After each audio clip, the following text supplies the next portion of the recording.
السلام عليكم ورحمة الله وبركاته. maanta waxayna wada sheeko xigmad leh oo la magac baxday sacaaga dil waad guuleysan. Okay, ku soo dhawaada fiidiyogeena cusub.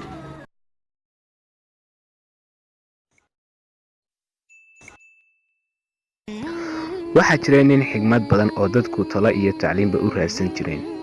wiil dhalinyaro ah ayaa u yimi wuxuuna weydiistay xigmad waxtar u leh si uu wax u qabsado adduunyo aakhiraba. xigmad badane waxa uu ka hubiyey wiilkii in rabitaankiisa xigmadu tahay mid ka dhab ah.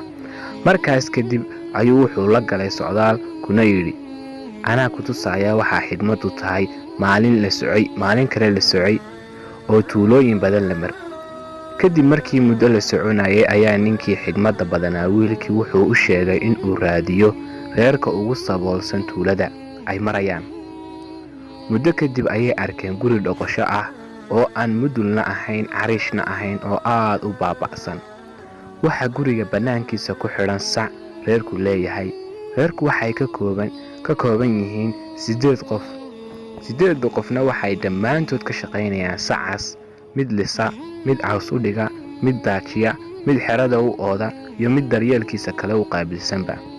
xigmad badane wuxuu wiilkii ku yidhi, caawa reerkan baan la baryeysanaynaa. reerkii way soo dhoweeyeen martidii u timi iyaga oo ka cudur daartay inay sacaas caanihiisa ma ahane aysan wax kala haynin. wixii ay haysteen ayay la wadaageen. xigmad badane waxa uu reerkii u sheegay inay guuraynayaan oo socod dheer sugayo, waanay nabadgeliyeeyeen maadaamay subaxa hore baxayaan. intaanay qofna kicin ayuu kacay. xigmad badane wuxuuna ku leexday xeradii. markaas ayuu bilaabay ama mindi la soo baxay oo sicii gowracay. wiilkii ayaa qayliyey oo yidhi, sacaa keliya ayay reerkuba leeyahay ee sidee uga dili kartaa? xigmad badane dheg jalaq umuusiin ee hawshiisii ayuu watay.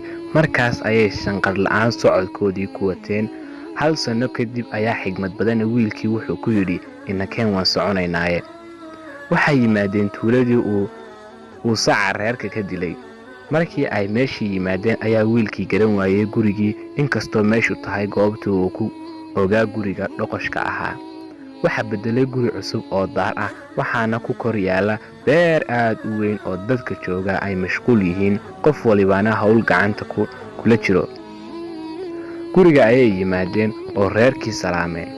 waa la iskartay, waa la iswaraystay. reerkii waxay u sheegeen in subaxii aad naga tagteen mid habaar qabaa uu sicii naga dilay, in ay maalimo barooranayeen, dariskuna u soo gurmadeen. tacsi kadib waxay garowsadeen inay ka faa'iidaystaan isbeddelka ku yimi naftooda oo waxay hor leh qabsadaan.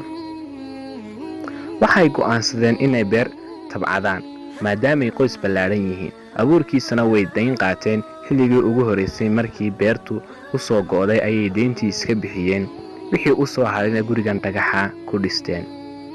waxayna qorshaynayeen in midho badan u soo go'aan. waxayna yidhaahdeen, inkastoo markii hore aad ugu barooranay, haddana waxaan ogaanay waxa horumarkayaga noo diidanaa inuu ahaa saca.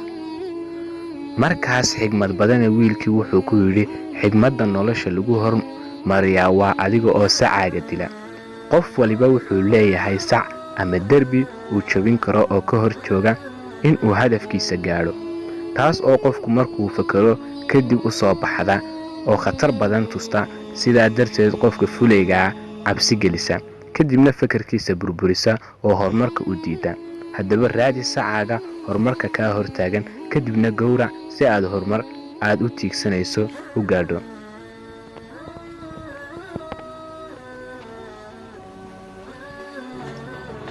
okay, maanta fiidiyogan halkan ayuu ku dhammaystiray. fadlan dad fiidiyoga ka heshay like, share, comment intuba jumla lahaan. si aad ula socotay fiidiyada cusub aan maalin kasta soo geliyo, fadlan subscribe si aniga ay u noqoto dhiirigelin.